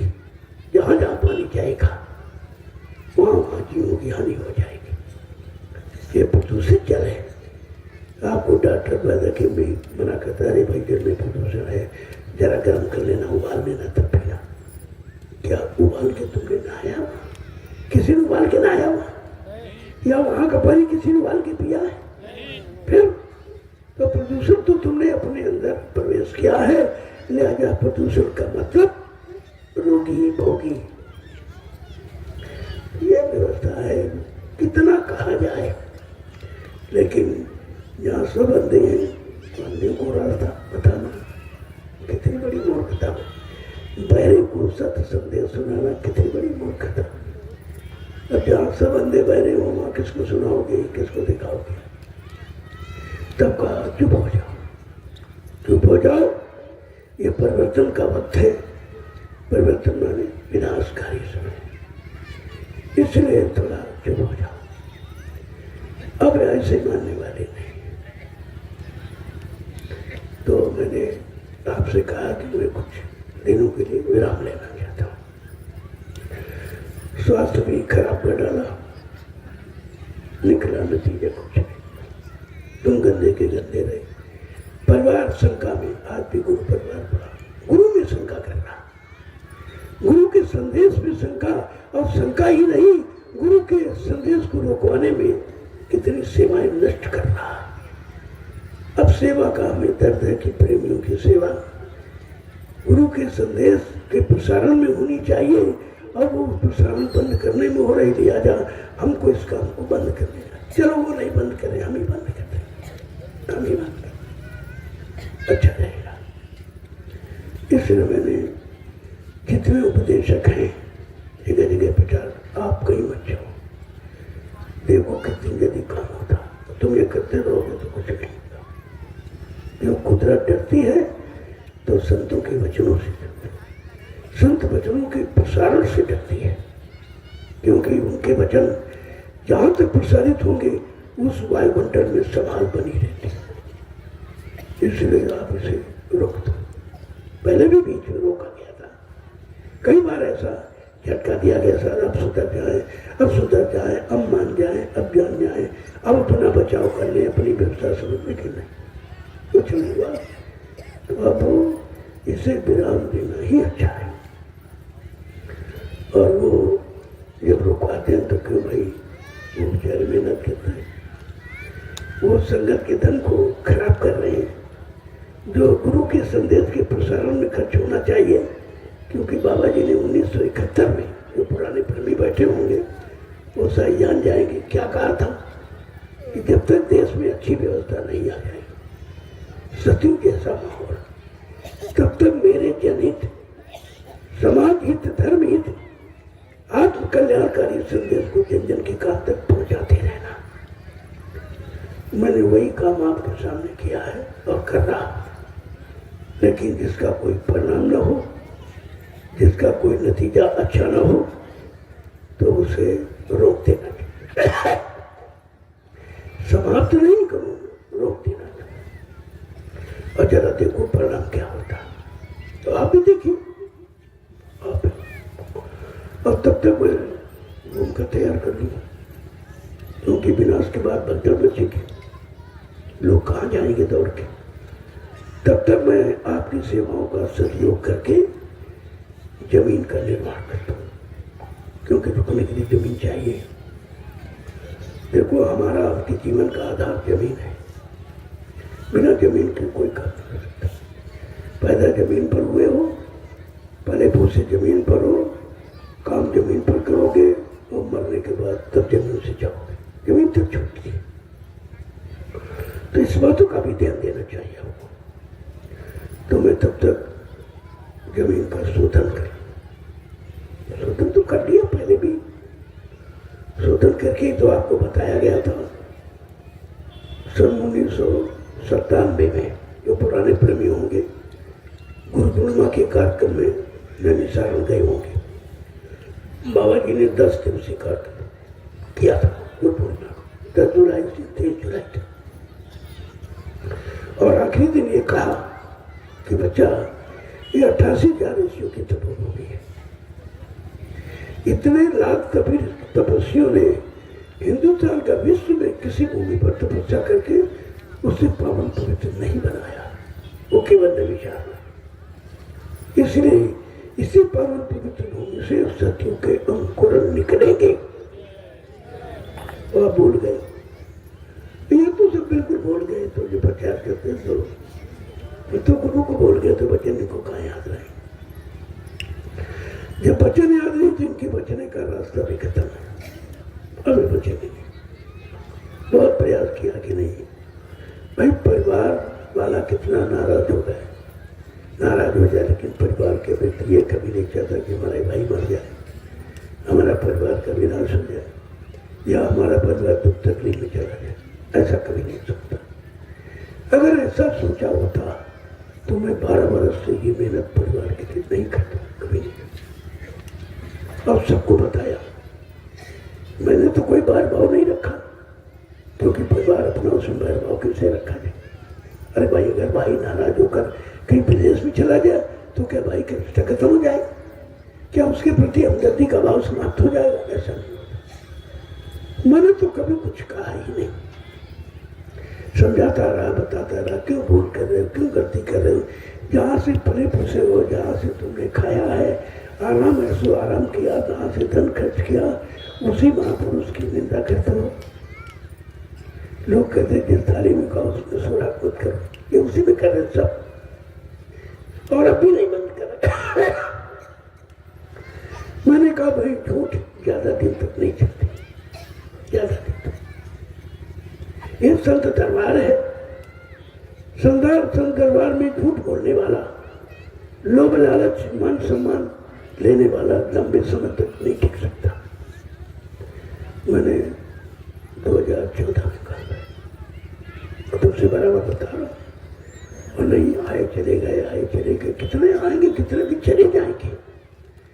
टिकेगा वही जो टिका हुआ है। गुरु में टिका है, गुरु वचनों में टिका है, गुरु आदेश में टिका, वो टिकेगा। बाकी आप नहीं। बाकी आपसे मैंने कहा था कि 4 प्रकार के जीव शासन में आयु है। औरत अर्थात ही जिज्ञासु और ज्ञानी, यानी जो धन की इच्छा से आए वो धन लेके चले जाएंगे। आज भी है। मैं भंडारे क्यों बंद करा रहा? मैं देख रहा हूं कि भंडारे में जो प्रेमी सेवा देता अन्न का, ये भंडारे वाले क्या करते? महीन चावल चुरा लेते, बेच लेते, अरहर की दाल अच्छी बेच लेते, सरसों का तेल बेच लेते, कोई घी देता उसको बेच लेते। तो हम तो तुमको साफ करने के लिए सेवा दी गई थी। सेवा करके अपने आप को साफ करो, तुम गंदे होते चले जाओ, तुम बिगड़ते चले जाओ। अगर हमारी व्यवस्था से इंसान बिगड़ रहा हो तो ऐसी व्यवस्था को तुरंत बंद कर देना चाहिए। इसलिए मैं अब भंडारों को बंद कर रहा हूँ। कोई भंडारा, सब लोग अपनी व्यवस्था में हो। पहले हम मथुरा जाते थे, अपना अपना भोजन पानी नाश्ता लेके जाते, बिस्तर लेके अपना मुंह जमा था ना, और वहाँ पर अपना लकड़ी ले आए और सामान लेके चूल्हा बनाकर 5-5, 7-7 प्रेमी मिलकर भोजन बना लेते थे और सत्संग करते थे। ना कोई राउटी टेंट था, ना कोई भंडारा था, ना किसी तरह की कोई ऐसा प्रसाद मिलता, कुछ नहीं था। केवल सत्संग और सत्संग सुनना, सेवा भी कोई खास नहीं थी। तब लोग जब सत्संग सुन के आते थे, तुरंत भूख लगी तो अपना झोला खुलाया, उसमें रेडीमेड भोजन, सत्तू है, चना है और कुछ मतलब अपना निकाला, खा लिया। इसके बाद सब बैठ जाते थे, चर्चा करते थे कि आज सत्संग में ये क्यों बोला गया। लेकिन अब वो नहीं है। हमने व्यवस्था बनाई, तुमने उस व्यवस्था को दुरुपयोग किया, लिहाजा तुम खराब हो गए। इतने खराब हो गए तुमको वचन दिया था, जैसे सत्संग से उठे फट से मार्केट में घुस गए, ये खरीदना, ये खरीदना, ये खरीदना, ये खरीदना। अब रोटी बनाना होता तो उसमें समय लगता, रोटी बनी बनाई भंडारे मिल गई और बैठ के निंदा आलोचना बुराई करने लगे। तो तुम कितने खराब हो गए हो। व्यवस्था अगर तुमको अव्यवस्थित कर दे, तुमको गंदा कर दे, खराब तुम्हारे मन बुद्धि चित्त को, तो ऐसी व्यवस्था का परित्याग कर देना चाहिए, ऐसी व्यवस्था को रोक देना चाहिए। मेरे सामने में आपने तो जोर कर दिया, तब मैं निर्णय लेने जा रहा हूं। जो आश्रम मैंने बनवाए वहां का भी, वहां की व्यवस्था ऐसी, जो पड़ोसी जिले हैं, 6 जिले, सीतापुर है, लखीमपुर है, पीलीभीत है, बरेली है, शाहजहांपुर है, हरदोई, इन जिलों को मैंने आदेश किया है कि आप अपनी व्यवस्था में आए, क्योंकि व्यवस्था तुम्हारी है, आश्रम तुम्हारे नजदीक है, तुम्हारे हैं। अगर तुम ही लोग यहाँ का भोजन खा रहे हो तो दूर दराज से आ रहे हो तो बेचारे दांत खिलाने उनके लिए व्यवस्था, और वो भी अगर अपना बनाए खाएं तो उनका परमात्मा बचे, कोई खर्च नहीं होगा। क्योंकि जिसकी रोटी बनाई खाओगे तुम्हारे भजन में से कटौती उसको दिया जाए, तुम्हारे जो बर्तन पत्थर उठाएगा उसको भी तुम्हारे से काट के दिया जाए, तुम्हारा मनमूत्र कोई उठा रहा उसमें भी तो तुम कितना भजन करते हो, वो तो चला गया इसी में, तुम खाली रह गए और तभी तुम्हारी समझ में नहीं आ रहा। कह रहे भजन नहीं बनता है, ध्यान नहीं बनता है, सुमरन नहीं बनता। अरे बनेगा, जिससे बनेगा वो बात तो तुम कभी बनने की सोचते नहीं। तो इसलिए हमने ये सब निर्णय लिया। 12 वर्ष में पूरा नहीं, 12 वर्ष हो गए, एक तपस्या का समय पूरा हो गया। मैंने देखा कि निरंतर आप बिगड़ते चले जा रहे, आप मतलब कुछ काम करना ही नहीं चाहते हो, और ये कर्म प्रधान देश बगैर किए होगा नहीं। तो मैंने कहा तुम्हारा थोड़ा बहुत 10-15 मिनट करते तुम्हारा बच जाए, खर्च ना हो। तो तुम्हारे हित के लिए व्यवस्था बनाई कि अपना बनाओ खाओ, और 2-4 व्यक्ति आगे तुमको भी खिला दिया तो एक ये सेवा और आपको मिल गई। वैसे आप भंडारे के अधीन कहां सेवा कर सकते हो, खुद ही नहीं करते तुम दूसरों क्या करोगे। भल्ला जी की कहानी आपने सुनी हो, संत मत की सबसे बड़ी कहानी, बड़ी सीख। बहुत बड़े महाराजा थे, जब गुरु दरबार में गए और कहा गुरु जी से कि हमको अब भजन करेंगे, कर नहीं, अभी नहीं, अभी तुम्हारा बहुत कुछ काम मांगे, जाओ बाल बच्चों की शादी करके तब आना। चले गए, जो ब्याह में शादी कर दिया, करे वो जरूरत अभी इच्छा हो रही है, कर अभी नहीं, अभी तुमने कुछ दिया नहीं है, कैसे रहोगे।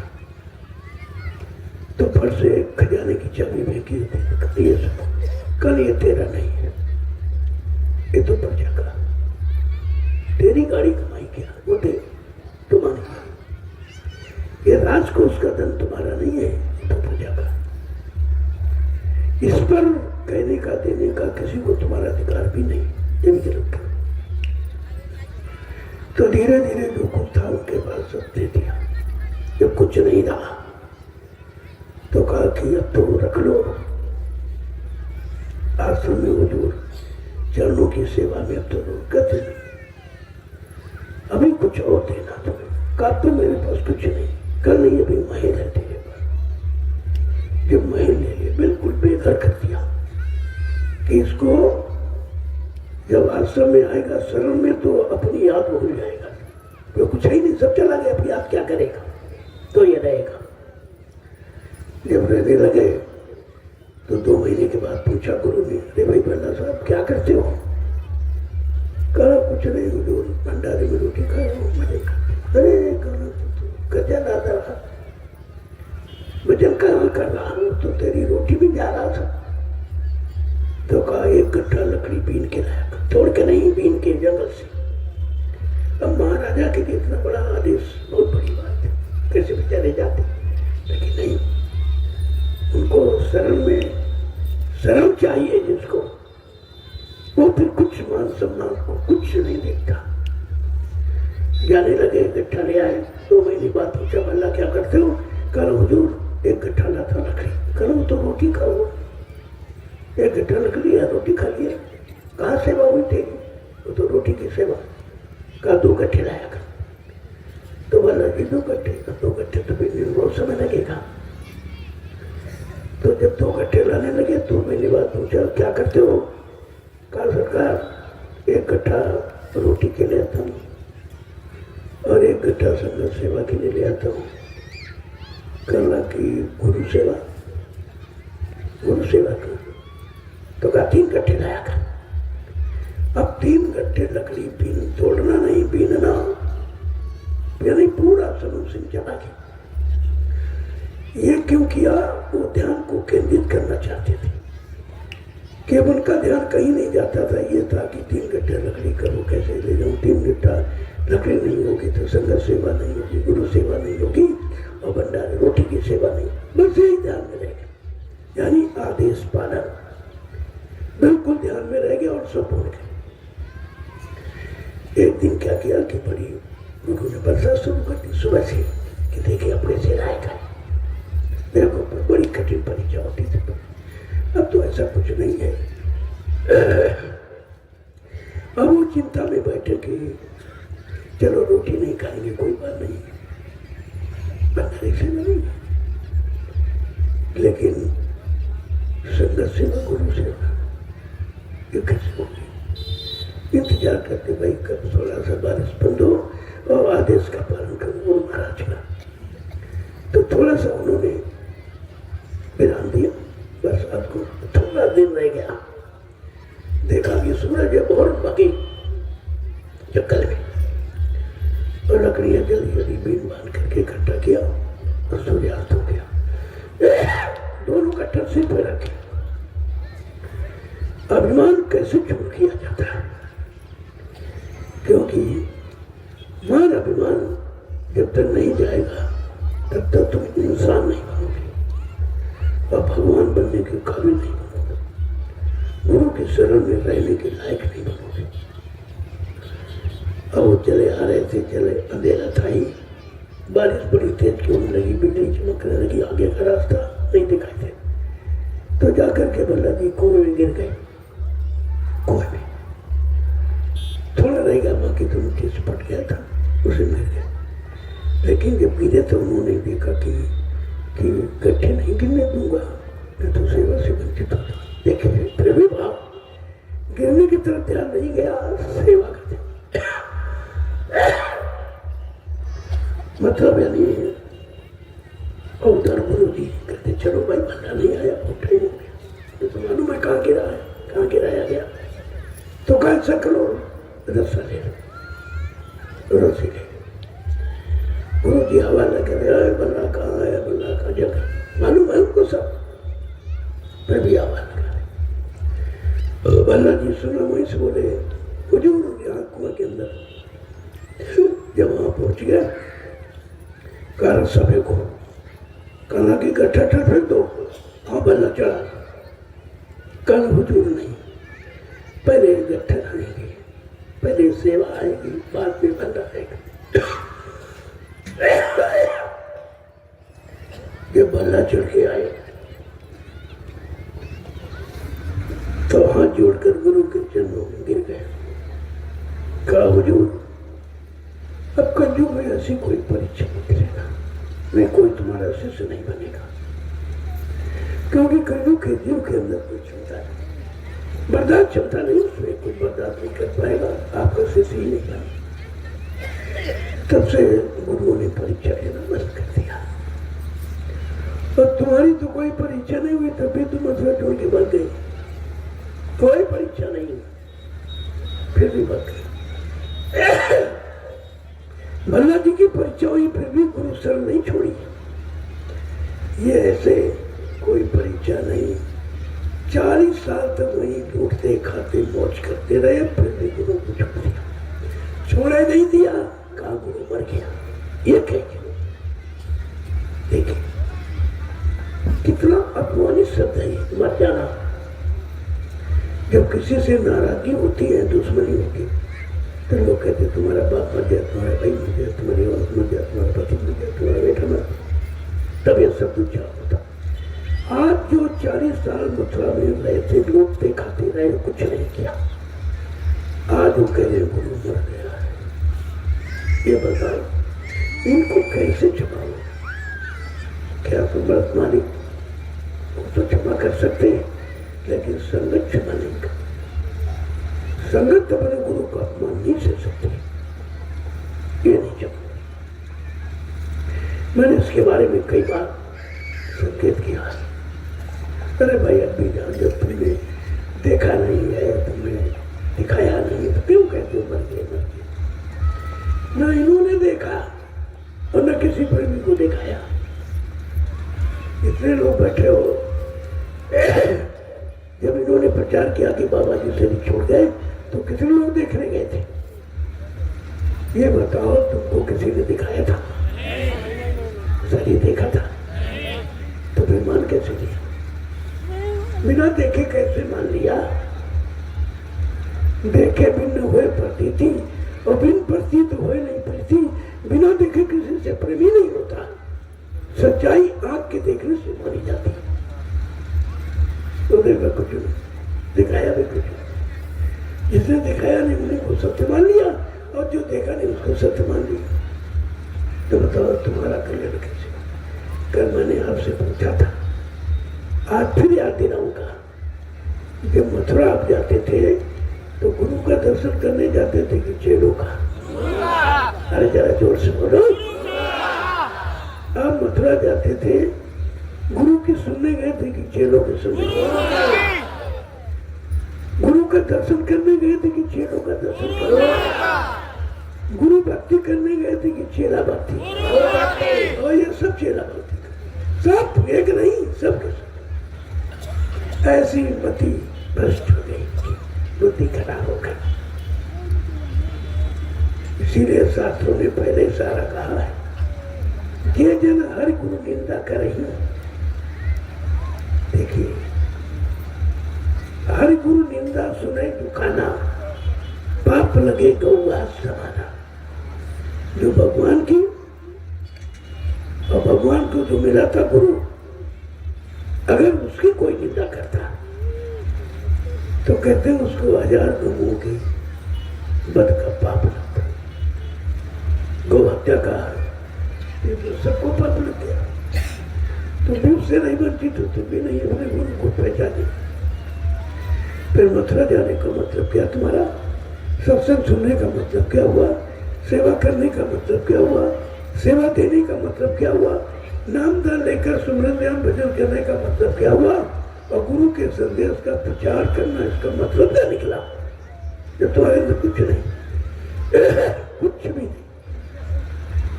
इसलिए अब भी थोड़ा सा समय है, ये जाओ, अच्छी बात है। नहीं तो मैं विराम लेने जा रहा। बहुत मैंने सुनाया, बहुत बताया, और लेकिन जब अपने लोग नहीं समझ पाते, जो भी कहते हैं और फिर भी नहीं मानते। जिस गुरु ने नाम जलाया, और उस नाम को भी लेते हैं, उस नाम से सेवा लेते हैं, और उसी नाम से इनको लोग सेवा देते हैं। लेकिन नाम को मानते हैं, लेकिन नाम जिसने जलाया उसको नहीं मानते। देखिए, पहले जिसने नाम जलाया और जिस नाम से आज ये दोनों लाभ उठा रहे, अलग अलग दुकानें खोली। मैंने भी कहा, जब भाई तुम दोनों लोग एक ही बात कहते हो, बाबा जी मर गए, बाबा जी मर गए, तो तुमको तो संगठित रहना चाहिए। तुम दोनों को मथुरा में रहना चाहिए। लेकिन नहीं, दोनों ने दुकानें अलग अलग खोली कि तुम यहाँ खोलो, मैं उनके में खोलूंगा, मैं वहां लूटूंगा, तुम यहाँ लूटो। लेकिन उनको यह नहीं मालूम तुम लूट नहीं रहे हो, हजारों जन्मों के लिए अपने आप को लुटवा रहे हो। ये बोल गए हो।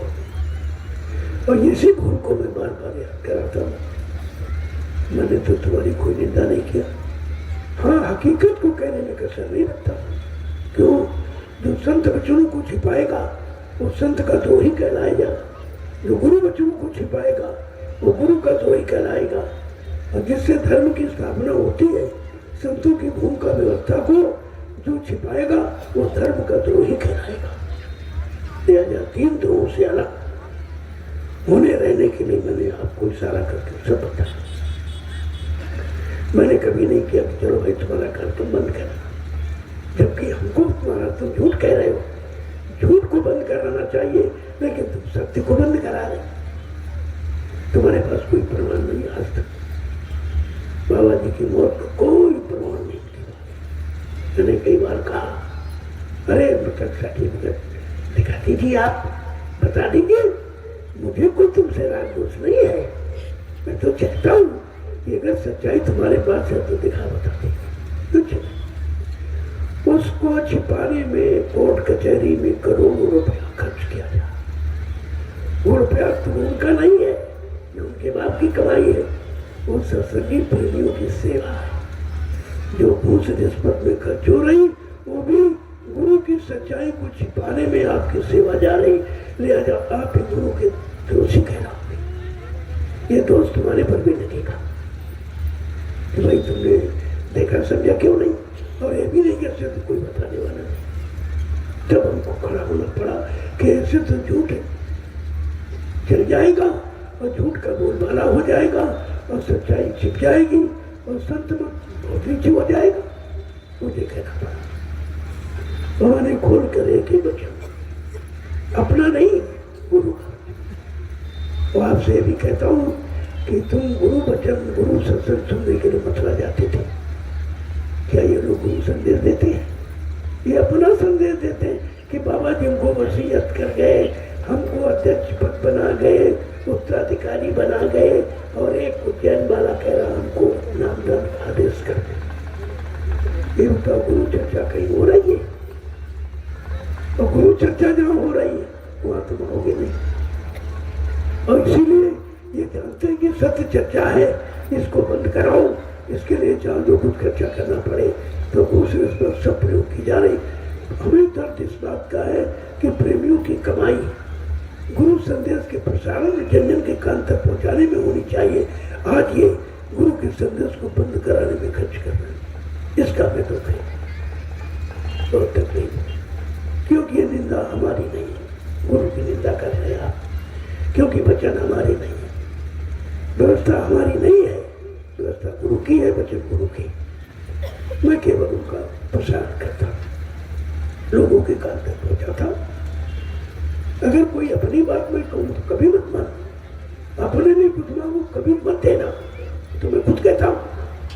तो मैंने न पहले कभी मांगा न आज आपसे मांगा, लेकिन जो स्वेच्छा से प्रेमी देते हैं कि आखिरकार सेवा हमारी अच्छी जगह लग जाए, हमको कोई कुछ चाचा प्रणाम मिल जाए। तो जब आपने कहा बेटा ठीक है, चलो तुम्हारी सेवा हम अच्छे काम में लगा देंगे, तब हमने नैमिषारण्य की पावन पवित्र भूमि पर तुम्हारी सारी सेवाओं को लगा दिया। मथुरा का एक आश्रम था, मैंने 3 आश्रम आपके बना दिए, 3 आश्रमों का निर्माण कर दिया। फिर भी तुम्हारी अकल में नहीं आ रहा, वहां एक आदमी सुरक्षित नहीं, एक आश्रम को सुरक्षित नहीं रख पाया। तमाम जमीन जो लोगों ने दान दी थी वो भी निकल गई, सरकार ने कब्जा कर लिया, कोई कहने वाला नहीं, कोई नहीं। एक आश्रम को सुरक्षित नहीं रख पाए क्योंकि उनका बनाया हुआ था।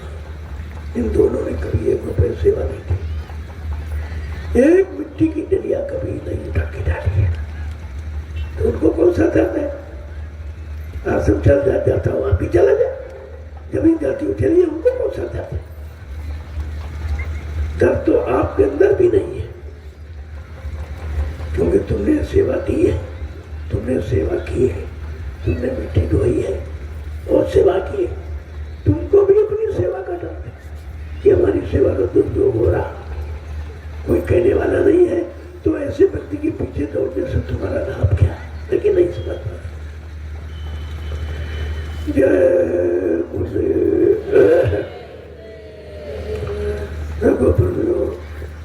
स्वास्थ्य खराब होने पर भी मैं बच्चों की सेवा से कभी अलग नहीं होता, कभी नहीं, क्योंकि बच्चों का प्रसारण ही जीवों के कल्याण की मुख्य सेवा है। उसको कैसे, लेकिन अब मजबूर है, बंद करना चाहता हूं। लेकिन अब देश में भ्रमण करने का बंद करूंगा, नैमिषारण्य के 3 आश्रमों पर बंद नहीं होगा, वहां कार्यक्रम बराबर होते रहेंगे, बराबर संदेश आपको मिलता रहेगा। जो आप सेवा अपनी सेवा भाव से देंगे वो वहीं पर जमीन के खरीदने में खर्च हो रहा है, क्योंकि परिवार बड़ा, जमीन कम, 45 करोड़ का परिवार है। अगर सब आ जाएगा तो कहाँ बैठा रह जाएगा? और कहीं जगह है नहीं, मथुरा में इतनी जगह है नहीं, उज्जैन में इतनी जगह, जहाँ इन्होंने जो बनाया गया था उसमें जगह नहीं है, जो ये कह रहा वहां भी कुछ जगह नहीं, कुछ भी नहीं। तो आपको तो सोचना चाहिए कि तुम कहाँ जाओगे। और हाहाकार मचने वाला है, त्राहिमाम मचने वाला है, आप भग के जाओगे कहाँ? तो आपको समझो, तो आज ये अंतिम कार्यक्रम में आपको अंतिम संदेश दिया, ये जन के कान तक पूछा दीजिए, ये भी तुम्हारी सेवा लग जाएगी। अपने अपने मोबाइल में नोट करो और सबको सुना दो घर बैठे, ताकि वो लोग ये न कहें कि भाई तुम जानते थे, तुमने क्यों नहीं बताया। इसलिए हम इनको कहने नहीं देंगे कि आए उसे नाम न हुए, ये हम नहीं कहने देंगे, क्यों हमने 12 वर्ष इन्हीं को बताने में लगाए हैं, गुरु के वचनों को इनके कान तक पहुंचाने में लगाए हैं। अब ना सुनो ना मानो तो ये तो आपकी बात हमारी नहीं। जय गुरुदेव, जय गुरुदेव, जय गुरुदेव। नाम किसका? जय गुरुदेव। नाम किसका? प्रभु का प्यारा नाम। अब आप लोग खड़े हो जाओ, क्योंकि आपको भी जाना नहीं। और तभी ये कार्यक्रम इसके बाद होना था, आजमगढ़ मोड़ बलिया, मतलब इन जिलों को सेवा का मौका दिया गया, लेकिन इन जिलों के प्रेमियों की सेवा को भी रोका गया। कार्यक्रम बंद कराने में सत्संगियों की कमाई को निष्पक्ष कोष में देने का खर्च किया गया। इसका कष्ट समझे। तो मुझे कहना था, 12 साल में सब कुछ कह दिया, हमको कोई कहने का शौक नहीं रहा, लेकिन तुम्हारे बचाने की चिंता तो जरूर है कि परिवार बच जाए तो अच्छी बात है, लेकिन परिवार के लोग जब बचना ही नहीं चाहते और उल्टी तरफ खड़े हो जाए तो फिर कौन बचाएगा? इसलिए कार्यक्रम स्थगित है, लेकिन चंदौली का होगा और बस्ती का, तो बस्ती में और चंदौली होली मिलन महोत्सव वो चंदौली के, और मुक्ति दिवस जो महान पावन पर्व है संत मत का, सत्संगी प्रेमियों का, आगे आने भविष्य में सारे विश्व का त्योहार होगा होली का। ये भी होली है, होली में दिवाली दोनों है। कभी आपने ऐसा नहीं सुना कि होली का महीना दिवाली को? यही बात है, सदा दिवाली संत घर हर तुम रहे त्योहार, संत दिवाली करते सत्य लोग के, इसलिए वो आज के प्रेमियों की दिवाली, आज के जीवात्मा के कल्याण की खुशहाली जो 23 मार्च मुक्ति दिवस के नाम से आज तक आपने कभी सुना नहीं होगा कि सारे दिवस तो बताए गए, जन्म दिवस, मृत्यु दिवस, गणतंत्र दिवस, स्वतंत्रता दिवस, शिक्षक दिवस, ये सब है, लेकिन मुक्ति दिवस किसी ने नहीं रखा। क्यों? मुक्ति दिलाना किसी के बस की बात नहीं थी। जो मुक्ति देने आया मुक्तिदाता, उसने मुक्ति दिवस पहले ही निर्धारित कर दिया। 23 मार्च मुक्ति दिवस ये निर्धारित तिथि है और अभी मुक्ति मिली नहीं। कहते भाई मुक्ति देने वाला चला गया तो मुक्ति कौन देगा? अरे मुक्ति पाने जीवों को सोचना चाहिए कि अगर मुक्ति देने वाला ही चला जाए बिना मुक्ति दिए तो मुक्ति कौन देगा? लेकिन तुम्हारी बुद्धि अब काम नहीं करे। क्यों? जो बुराइयों से भर जाता है, गुरु की निंदा आलोचना, धर्म की निंदा आलोचना से रावण भर गया तो सारी विद्वता समाप्त हो गई। जो जो भरा उसकी बुद्धि का विवेक ज्ञान समाप्त हो गया। तो धोखा मिल गई। स्थिति तो हमारी ऐसी नहीं है, लेकिन फिर भी सेवा से खतरा करें। और आपको इसी समय, इसीलिए कोई सेवा नहीं तो सुमरन ध्यान भजन अपनी सूरत की सेवा जरूर करो, सुबह शाम के समय। यह असली सेवा, जो नामदान आपको दिया गया उसका प्रयोग नित्य प्रति करना, ये हर सूरत जीवात्मा के कल्याण के लिए अनिवार्य है और हमें आपको करना चाहिए। और ये कहीं नहीं होता, ये हमारे प्रचार प्रसार में होता है। सुबह भी घंटा सिंह बजता है, एक छोटी सी प्रार्थना, 1 घंटे सुंदर ध्यान भजन, और शाम को भी घंटा सिंह बजता है, 1 घंटे सुंदर ध्यान भजन। ये हिंदुस्तान में कोई नहीं करता, चाहे कोई महात्मा हो, चाहे कोई नेता हो, ये किसी के बस की बात नहीं है। ये है सच्चा मानवता, ये है सच्चा मानव जीवन का कर्म। लेकिन जब कर्म धर्म की परिभाषा बुला दी गई, बजाय चेतन में जड़ में धर्म को बताया जाया और आपका नुकसान करा दिया जीवन का, तो उनसे उम्मीद आप क्या रखते हो कि तुम्हारा कभी भला भी होगा, तुम्हारी जीवात्मा का कभी कल्याण भी होगा। जय गुरुदेव, जोर से बोलो, तामिल बोलो, अभी से बोलो। दर्द हरेंगे, अब कष्ट मिटेंगे, शांति भी देंगे, सबके दाता, सबके मालिक। प्रेम से बोलो, ये नाम नहीं इंसान का, ये काम नहीं इंसान का। देखो कुदरत भी रोकने के लिए मजबूर कर रही, मत बोलो, मत कुछ करो। कल तक कुछ नहीं था, आज अचानक गले की स्थिति क्या हो, वो चाहती अब मत कुछ करो। अब कहने की हद हो गई, समझाने की हद हो गई, चिताने की, जगाने की हद हो गई।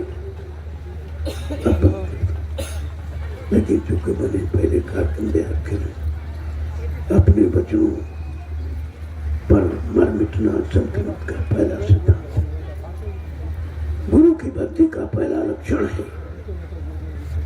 इसलिए इन कारकों में कैसे हो सकेगा, माली की दया लेकर प्रेमियों की कारक पहुंचाऊंगा।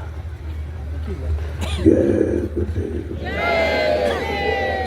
अब आप लोग आज का अंतिम प्रसाद, पता नहीं फिर आपको मौका मिलेगा। आपका जीवन रहे न रहे, हमारा न रहे, कोई जरूरी नहीं। जीवन को कोई ठिकाना, कब वारंट आ जाए, कब हमें आपको जाना पड़े, लेकिन जब तक है तब तक तो कुछ कर लिया जाए। जाना तो है ही एक दिन, लेकिन कुछ करके जाओ, कुछ लोगों को दे के जाओ, कुछ लोगों का हित करके जाओ, कुछ लोगों का भला करके जाओ। नहीं तो शरीर भी यहीं जला दिया जाएगा, सामान भी छीन लिया जाएगा। जो तुमने लूट पाट के चाहे विदेशों में इनको जमा हुआ, चाहे घर में जमा हो चुरा करके, वो तुम कुछ न खर्च कर सकते हो और न तुम ले जा सकते हो, क्योंकि वो तुम्हारा नहीं है। लेकिन ये भूल गए, तुम्हें हमारा चुरा लिया, वहां रख लिया, नहीं बताया। अरे तुम सबकी आंखों में धूप झोंक सकते हो, लेकिन महात्माओं की आंख में तुम नहीं झोंक सकते। वो सबको देख रहे हैं, और देखते नहीं तो आपको क्यों बता रहे? बताते क्यों? और नहीं कोई बता रहा, लेकिन इसलिए बता रहे कि भाई तुम मत जाओ, कोई नहीं देख रहा। तुम ही नहीं देख रहे हो, वो तुमको हर क्षण पल खड़ी देखते हैं। जय गुरुदेव। अब मैं आज इस शिवरात्रि के मौन भवन पर्व का कार्यक्रम का पूर्ण विराम ले रहा हूं। अब आप लोग घर जा सकते हो। ये सुनना जरूरी था, ये छूट जाता अगर ये पाठ जो मुख्य है, तो फिर आप अभी अज्ञानता में फंसे रहते। इतना कहने पर जगाने पर नहीं जागे तो फिर तुम जानो तुम्हारा काम। हमारा काम जगाने का, चिताने का है, समझाने का, बताने का है, और आपका काम है सुनने का, बनने का, उस पर चलने का। जय गुरुदेव। आज के महाप्रसाद जरूर इस इलायची दाने को बहुत संभाल के, कोई नहीं देता, कहीं चले जाओ प्रसाद को नहीं देगा। क्यों? प्रसाद किसी को बनाना नहीं मालूम, इसीलिए कहते हैं प्रसाद दुकान से खरीद के ले आओ, ऐसा कहते थे। लेकिन यहाँ नहीं, यहाँ प्रसाद बना के दिया जा रहा है। हमने पूरे हिंदुस्तान में बांटा, जो किसी ने कभी नहीं किया, न सतयुग न त्रेता न द्वापर, किसी युग में इस तरह जीवों के लिए प्रसाद किसी ने बना के बांटा नहीं है। जो मैंने सारे हिंदुस्तान में घूम घूम पर शहर गली कस्बों में सड़कों में आवाज लगा करके दिया, और बदले में कुछ नहीं दिया। यह प्रसाद बेचा नहीं जाता, प्रसाद की अदला बदली नहीं होती है। प्रसाद निस्वार्थ जीवों के कल्याण हित के लिए दिया जाता, इसको जरूर। अब आप जा सकते हो, धीरे से मैं भी निकलूंगा, देखता हूँ क्या। एक बात का ध्यान रखिए, जो आपने भंडारा चलाया प्रेमियों ने प्रेमियों के लिए दिया है, जो जो बचा हो उसको सीधे आश्रम भिजवा दीजिए, क्योंकि वहां सेवा चल रही है, वहां तुम जा नहीं पा रहे हो, वहां तुम्हारी सेवा पहुंच नहीं पा रही। अगर उन प्रेमियों की सेवा का लाभ तुम्हें लेना है तो अपना ये चाहे धन की सेवा हो, अन्न की सेवा, दोनों सेवाएं आप नैमिषारण्य पहुंचा दीजिए, आपके लिए अच्छा रहेगा। नहीं तो इसके भोग तो आप भोगना पड़ेगा। पता नहीं कितने लाख लोगों ने आपको दिया है, सब खा गए आप, तो फिर लाखों लोगों का बोझा लादा है, इसे निपटाओगे कब? चलो, जब से जाना तब से माना। मैं बराबर कार्यक्रम के अंत में बताता रहता हूँ कि भाई जो सेवा प्रेमियों ने दी है, जिस काम के लिए दी उसी काम में लगा दो, तो तुमको उसका लाभ मिल जाए। और यहाँ सब खा गए, सब खाने की चोरी ये करते हैं, चावल की चोरी ये करते हैं, दालों की चोरी ये करते हैं, तेल घी की चोरी ये करते हैं, पैसे की चोरी ये करते हैं। तो बताओ, इस कार्य को करना ठीक है, बंद करना ठीक। इसलिए हमें मजबूर हो गया, हमें बंद करना पड़ा, और कह रहा कि आप अपनी व्यवस्था में आओ। तो कम से कम जो सेवा तुम उनको देते तो चोरों को, ये चुरा के सब गलत जगह खर्च करते, और वही सेवा अपने ले जाओ आश्रम पर, 2 किलो आटा ले लो और थोड़ी दाल चावल चले जाओ। जो लोग बाहर से जाएंगे उनके लिए भंडारा है, लेकिन अपनी सेवा डालकर तब इस्तेमाल। अपने 2 किलो अन्न मैंने रखा है, थोड़ा चावल थोड़ी दाल सब सामान निकालो, भंडारे में दे दो, खा सकते हो। तो बाकी जो 6 जिलों के लिए कोई आदेश नहीं, उनके लिए भंडारों में खाने का आदेश नहीं है। अपना बनाओ, खाओ, अपनी व्यवस्था में रहो, मैं तो मना करता हूँ। लेकिन जो लोगों ने आवास बनवाए हैं, वो अपने जिले के प्रेमियों को अपने अनुसार रख सकते, मेरा उसमें कोई हस्तक्षेप नहीं, न मैंने बनवाया न मेरा कुछ मतलब। और बाकी अपनी अपनी व्यवस्था में रहो, तो तुम्हारा जो कुछ 10, 15, 20 मिनट करते भजन हो तुम्हारा बच्चे खर्चना। इसलिए मैंने कहा ये उसमें तुम्हारा हित है, आध्यात्मिक लाभ है। और जब तुम बनाओगे तो कोई और आ गया अकेला जिले से आज तुम्हारे यहाँ भोजन कर ले, ये लाभ आपको और मिल जाएगा। और ये सेवा आप कभी नहीं करते भंडारे की, क्योंकि भंडारे चलाते खुद ही नहीं बनाते थे, दूसरों का खिलाफ। मथुरा में पहले यही होता, आज हमको फिर वही व्यवस्था आपके सामने लानी पड़ी। जय गुरुदेव।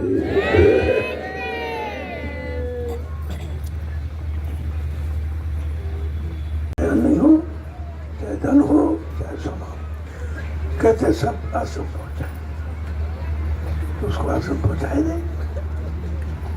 और आपको भी जो प्रेमियों ने सेवा भेंट की है उसको आश्रम पहुंचा दो तो तुम्हारा कर्जा अदा हो जाए। कर्जा लगे ऐसे बहुत लोग हैं, कुछ ऐसे लोग जिन्हों की व्यवस्था को बिगाड़ दी। मेरे कहने पर भी जाने दे रहे बाबा क्या जाने। तुमने कहा हम जो जानते हैं तो तुम उसके लिए तरसोगे, मैं ऐसी व्यवस्था बना दूंगा जीवन भर सेवा से वंचित रहो। जो थोड़ा बहुत लाभ मिलता हो भी लाभ खत्म हो जाए। इसलिए मुझे ये अभी तुम्हारे थोड़ी व्यवस्था बताई, अगर देखा कि इन पर कोई असर नहीं है तो मैं उनको पूर्ण व्यवस्था बना दूंगा जो इनके दिल दिमाग में नहीं होगा। तो इन्होंने बहुत अच्छी व्यवस्था की। प्रेमियों को किसी चीज की कमी नहीं रखती, यही होना चाहिए। जो दे दिया उसका ले लिया, किसी से मांगा नहीं, अपना स्वयं कहा हमारा जितना लग जाएगा उतना प्रमाण तुम्हारा बन जाएगा। एक ये प्रेमी है जो खर्च कर रहे हैं, एक वो प्रेमी है जो लोग देते हैं उसमें भी चोरी करते हैं।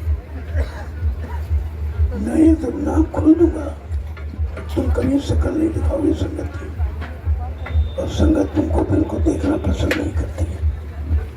आप भी अपनी आदत को सुधारो, संगत से माफी मांगो, तो हो सकता ये संगत तुम्हारी प्रकृति है।